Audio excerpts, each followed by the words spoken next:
अमरावतीत फॉरेन्सिक कार्यशाळा संपन्न, वैज्ञानिक तपास पद्धतीवर भर.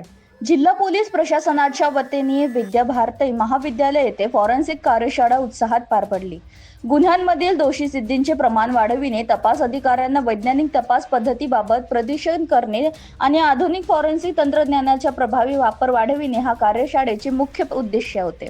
कार्यशाळेत डीएनए विश्लेषण, सायबर फॉरेन्सिक, दस्तावेज परीक्षण, बॅलिस्टिक, नार्कोटिक्स आणि केमिकल अनालिसिस यांसारख्या विभागांची सविस्तर माहिती देण्यात आली. विशेषतः वाढत्या सायबर गुन्ह्याच्या पार्श्वभूमीवर मोबाईल, सोशल मीडिया, डिजिटल व्यवहार, सीसीटीव्ही फुटेज, ईमेल आणि IP लॉन्स यांसारख्या डिजिटल पुराव्यांचे संकलन व विश्लेषण किती महत्त्वाचे आहे यावर तज्ज्ञांची मार्गदर्शन केले.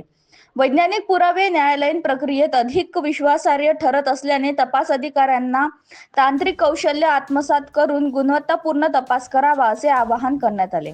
या कार्यशाळेत अमरावती परिक्षेतील अमरावती ग्रामीण, वाशिम, यवतमाळ, अकोला आणि बुलढाणा येथील सुमारे 260 वरिष्ठ पोलीस अधिकारी व कर्मचारी सहभागी होते.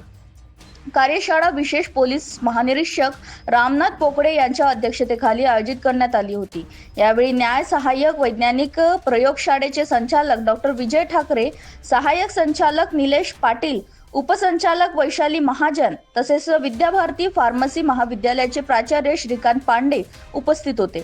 आयोजन पोलीस अधीक्षक निकेतन कदम यांच्या आदेशानुसार अप्पर पोलीस अधीक्षक दत्ता तोटेवाड यांच्या मार्गदर्शनाखाली करण्यात आले.